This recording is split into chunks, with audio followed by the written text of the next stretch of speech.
Ministro de Estado, chefe da Secretaria-Geral, Jorge Oliveira. Do Ministro de Estado, chefe da Secretaria de Governo, Luiz Eduardo Ramos. Do líder do governo no Congresso Nacional, senador Eduardo Gomes. Do líder do governo na Câmara dos Deputados, deputado Vitor Hugo. Do presidente do Tribunal Superior do Trabalho, ministro João Batista Brito Pereira. E do diretor de regulação do Banco Central, Otávio Damaso.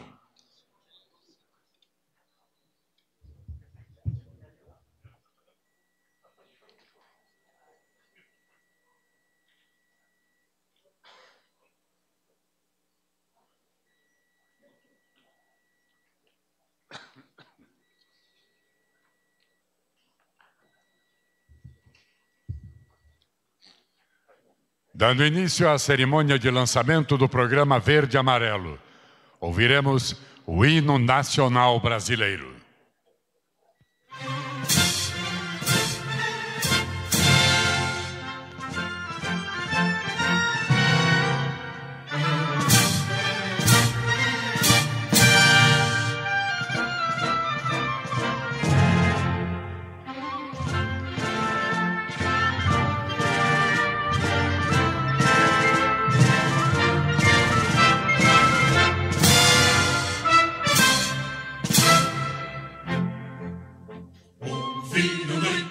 Nas margens plácidas de povo heróico, bravo, retumbante, do sol da liberdade em raios fúlgidos, brilhou no céu da pátria nesse instante. Superior, nessa igualdade, conseguimos conquistar com braço forte. Entre o seio, a liberdade desafia o nosso peito a própria morte. A pátria amada, idolatrada, salve, salve. Brasil, um sonho intenso, raio vívido, de amor e de esperança a terra desce.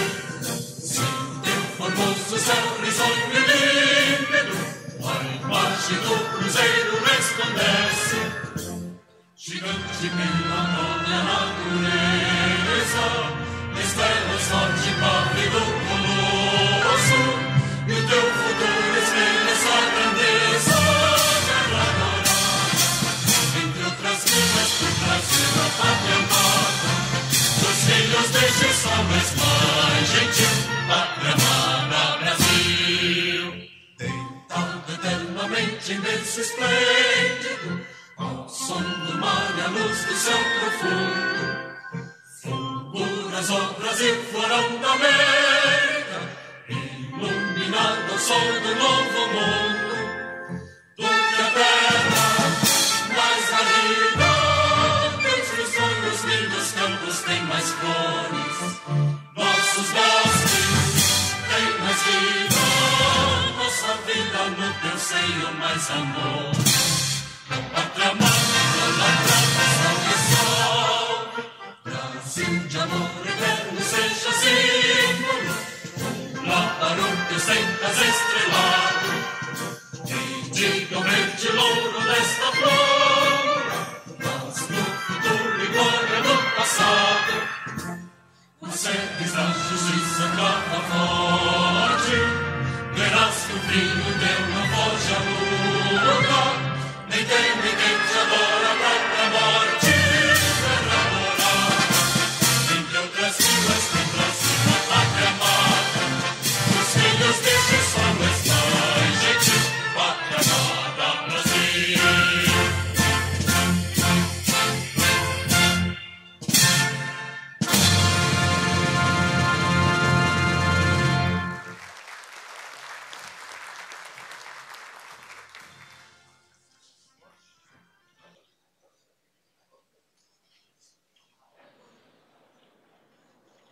A seguir, fará uso da palavra o secretário especial de Produtividade, Emprego e Competitividade do Ministério da Economia, Carlos da Costa.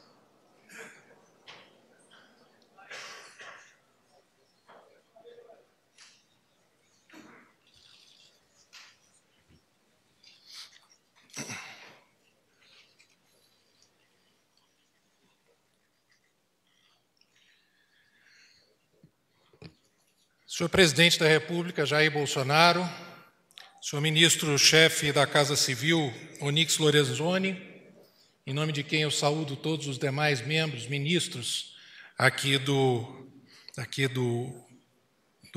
componente, senhor Ministro Paulo Guedes também, meu líder direto. Esse é um momento muito importante em que lançamos a Estratégia Nacional de Qualificação. Uma estratégia que foi desenhada ao longo de vários meses, não só dentro do governo, da Secretaria Especial de Produtividade, Emprego e Competitividade, mas também a partir de várias discussões com o Congresso Nacional.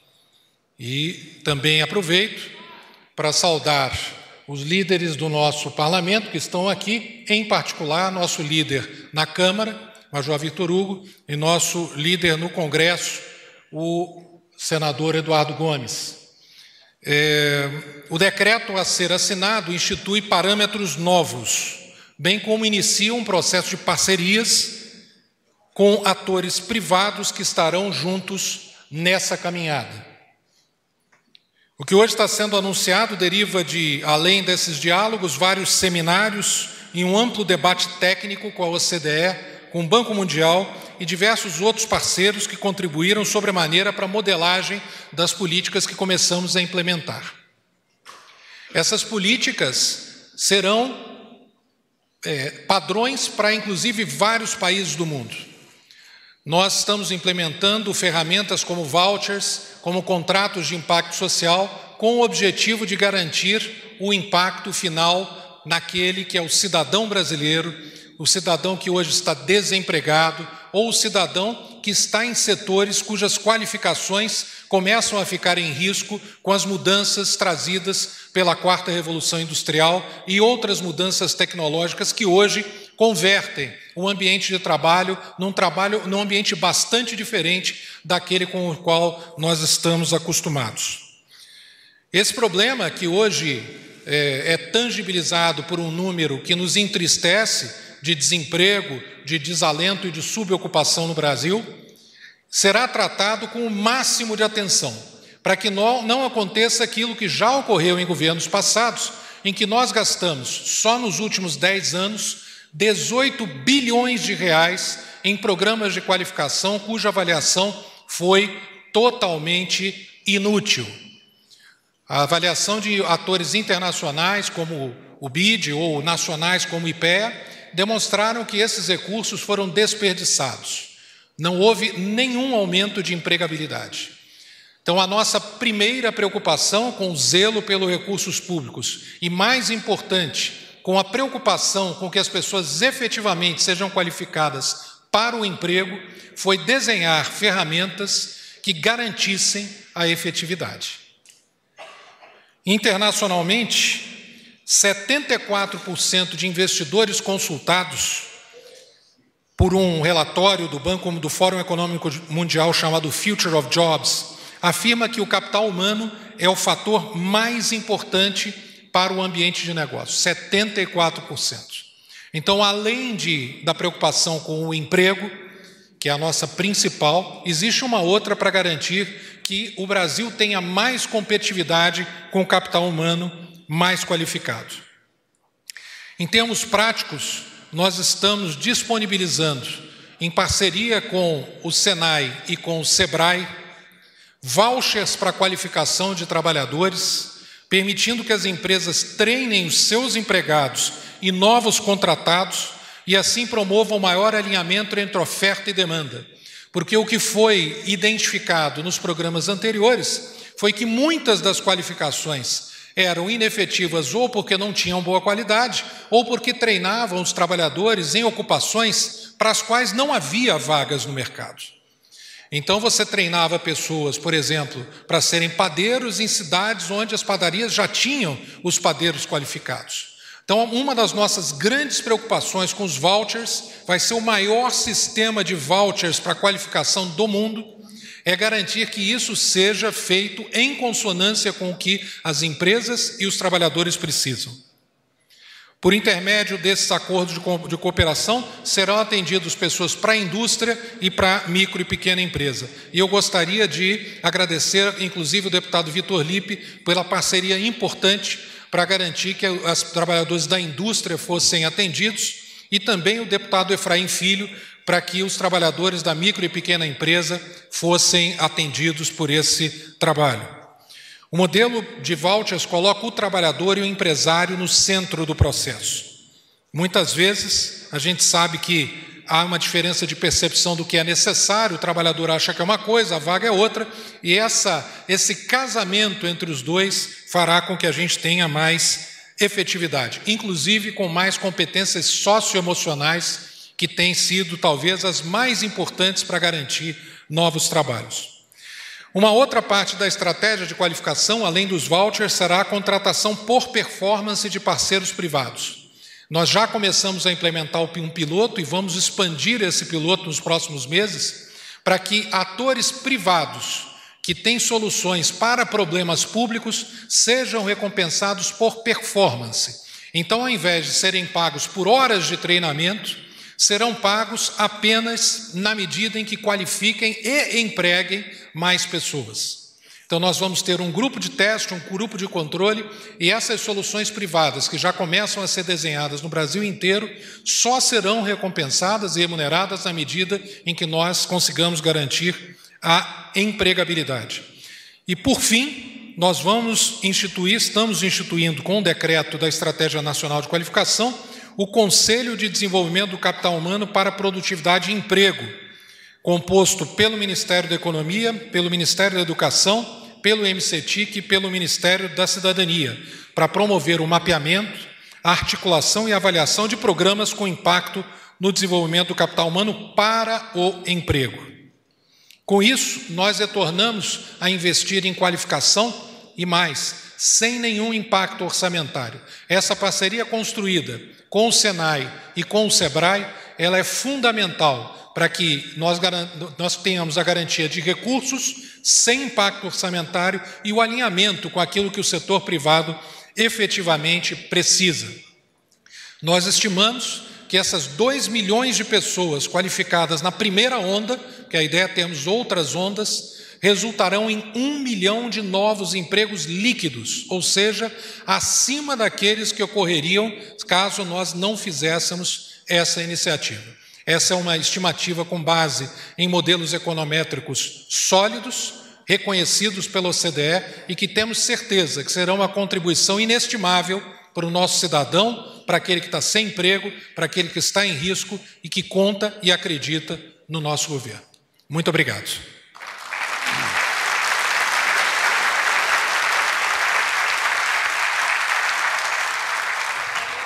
Ouviremos agora as palavras do secretário especial de Previdência e Trabalho do Ministério da Economia, Rogério Marinho.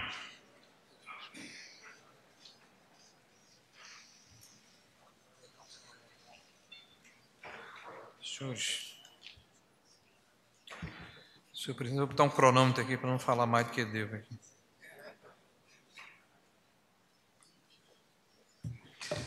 Bom, senhor presidente, antes de me dirigir aos outros, dizer que o que o presidente Bolsonaro tem feito pelo país, as mudanças que estão acontecendo, são realmente inspiradoras. Nunca é demais lembrar que no próximo ano se estima que nós teremos uma taxa de juro real na economia de 2%.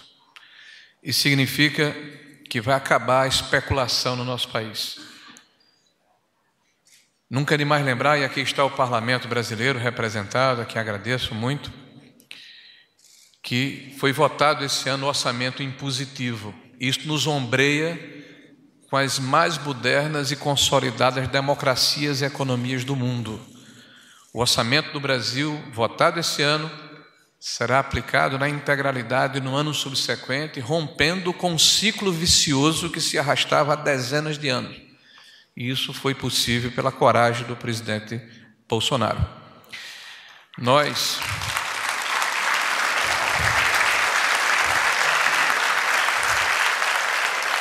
precisamos frisar isso para mostrar que o Brasil está mudando sim, não é por acaso. na hora em que o presidente delega ao ministro Paulo Guedes o comando da economia, a alguém que tenha a coragem de pensar fora da caixinha, as mudanças estão sendo empreendidas, inclusive o que foi enviado ao Congresso Nacional na semana passada, uma agenda de transformação do país.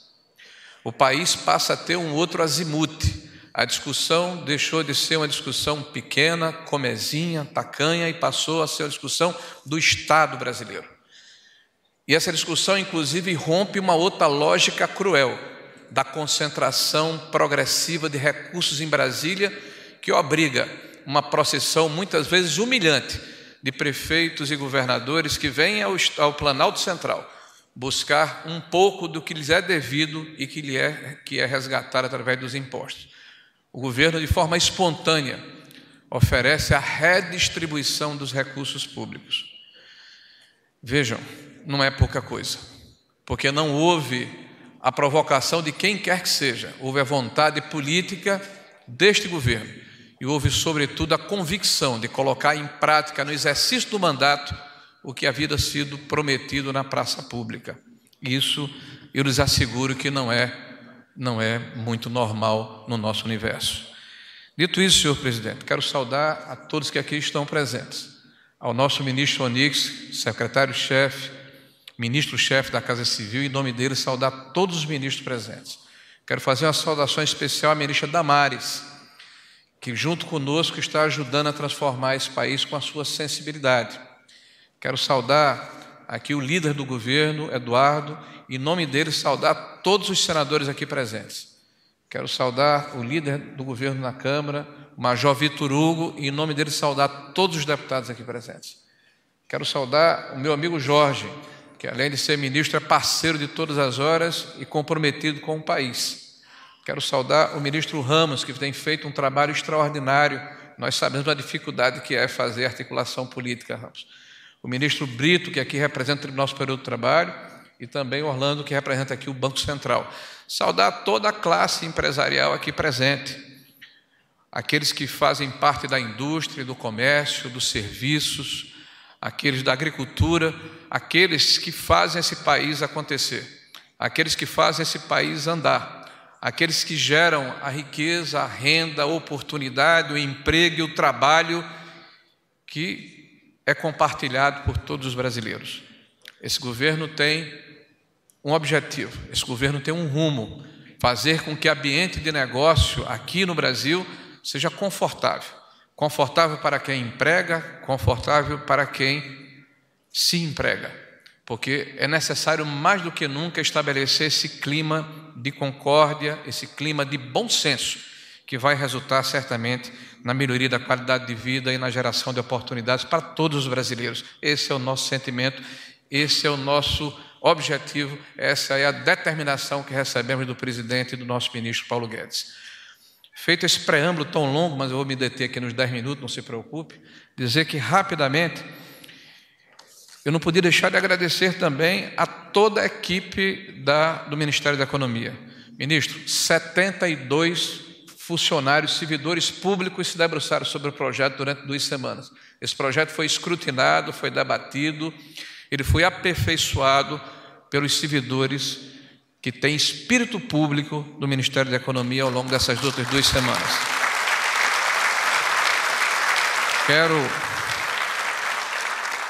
Quero agradecer a nossa equipe. Aqui está presente o Dalcomo, o Bianco, o Rolim, em nome deles a toda a equipe da Secretaria de Previdência e Trabalho, que tem sido extraordinários nesse sentimento de amor ao Brasil que é compartilhado por todos nós. Quero dizer, senhor presidente, que não há nada mais importante do que realizar e sentir que a população ela é impactada pelas realizações que são empreendidas. O que o governo tem feito na previsibilidade, na segurança jurídica, em apontar rumos para a nossa economia, já se apresentam frutos palpáveis. Mas esse governo, além de organizar o país, também pensa na sociedade menos favorecida.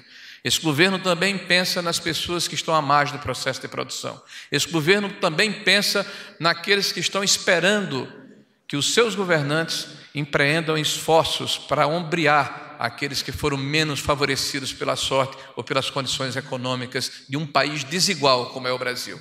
Um país de 200 milhões de habitantes, mas que tem 55 milhões de brasileiros abaixo da linha da pobreza. E essa é uma nódoa, é uma mancha que, na verdade, deve envergonhar todos os brasileiros. E por isso, nós não vamos nos aquietar, nós não vamos nos quedar, nós não vamos ficar omissos. Esse projeto, sem dúvida nenhuma, esse programa, esse conjunto de ações vai na carótida desse problema.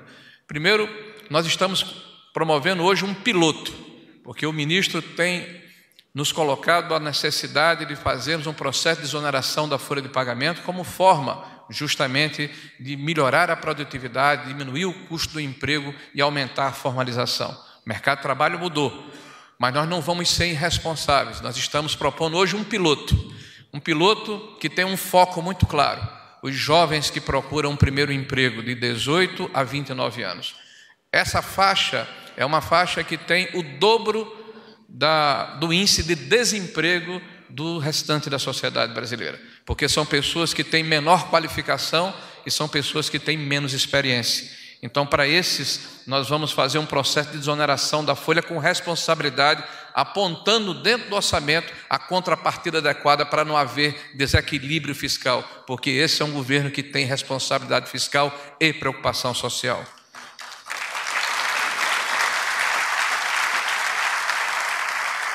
Nós vamos voltar ao tema do trabalho aos domingos, porque o trabalho aos domingos acontece em qualquer lugar do planeta que é competitivo e vai acontecer respeitando a Constituição brasileira, que determina que um dia de repouso semanal remunerado será oferecido ao conjunto dos trabalhadores. Nós tivemos o cuidado, senhor presidente, de consultar industriais, comerciantes, pessoas ligadas ao setor de serviços e agricultura, e temos a satisfação de apresentar documentos que demonstram que 500 mil novos postos de trabalho poderão ser gerados com essa ação que nós iremos empreender hoje, sem nenhum prejuízo no questão financeira ou da questão de direitos dos trabalhadores.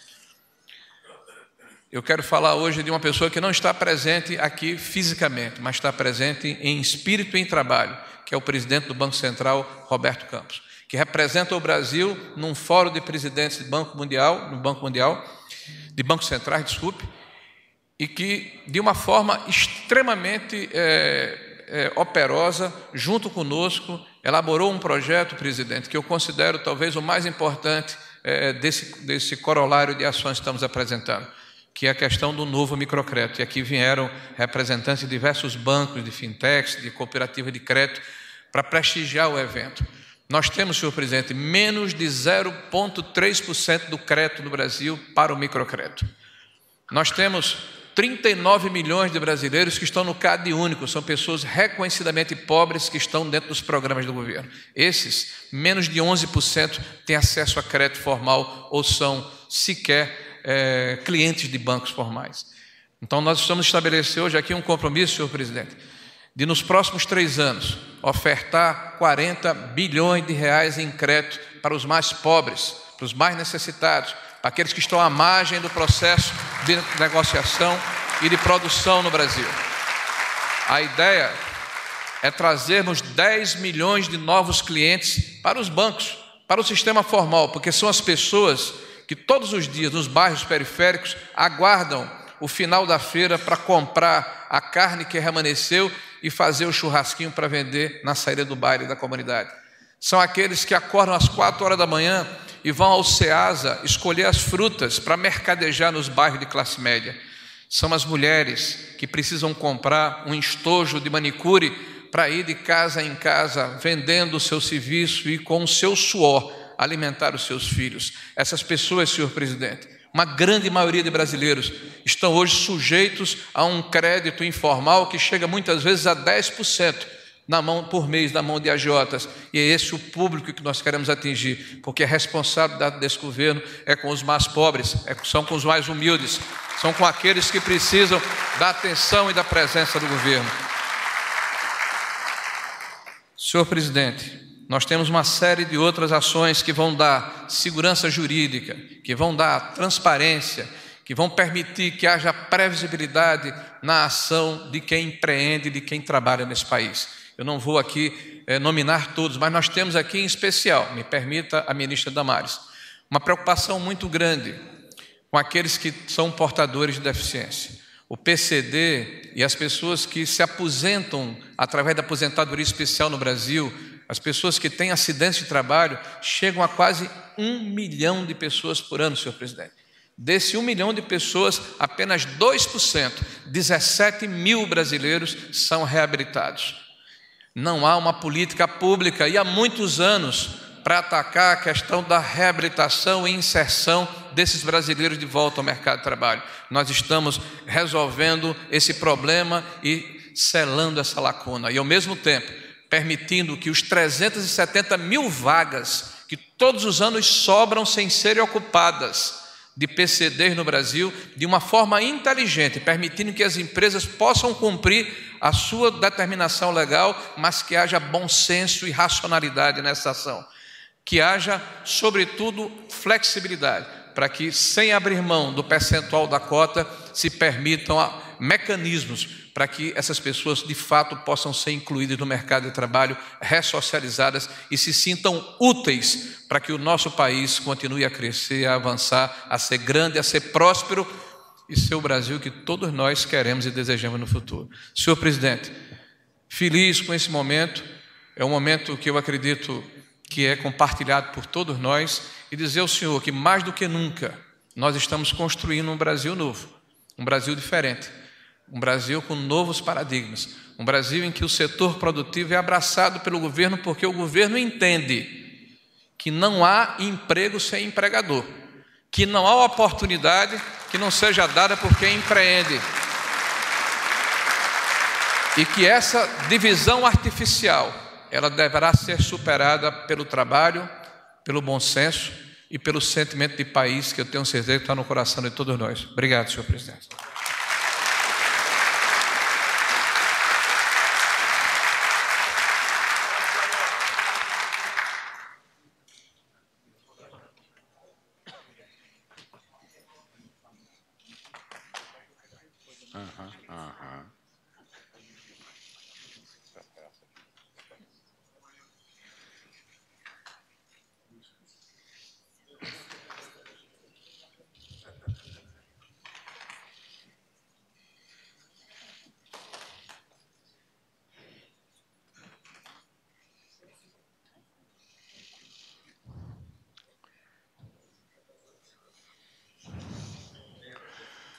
Neste momento será assinado o protocolo de intenções entre a Secretaria Especial de Previdência e Trabalho do Ministério da Economia e a Federação Brasileira de Bancos.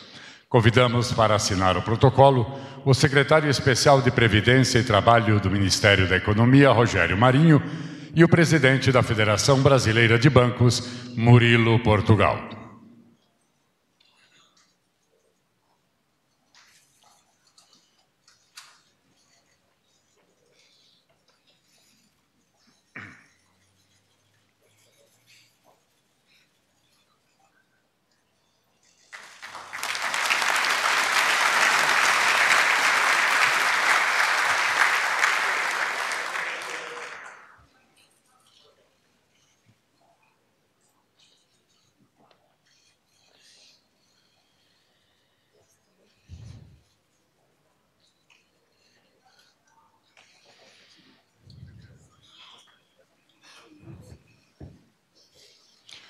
Nesse momento, o presidente da República, Jair Bolsonaro, assina os seguintes atos. Medida provisória que institui o contrato de trabalho verde-amarelo e altera a legislação trabalhista.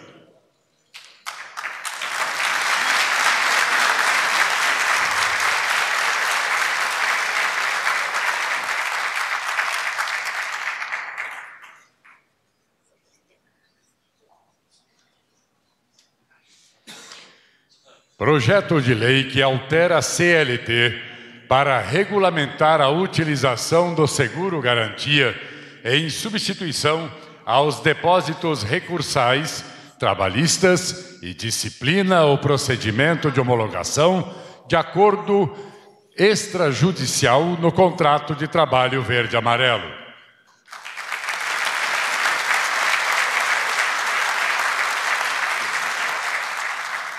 Medida provisória que dispõe sobre a extinção do seguro obrigatório de danos pessoais causados por veículos automotores de vias terrestres, DPVAT, e do seguro obrigatório de danos pessoais causados por embarcações ou por suas cargas, DPM.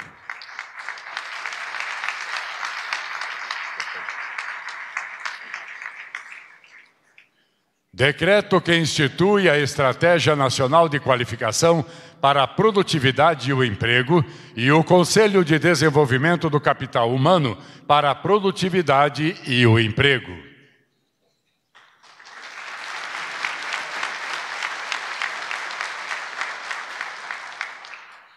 E projeto de lei que dispõe sobre o auxílio e inclusão, de que trata a Lei nº 13.146, e dispõe sobre a reabilitação profissional e a reserva de vagas para a habilitação profissional.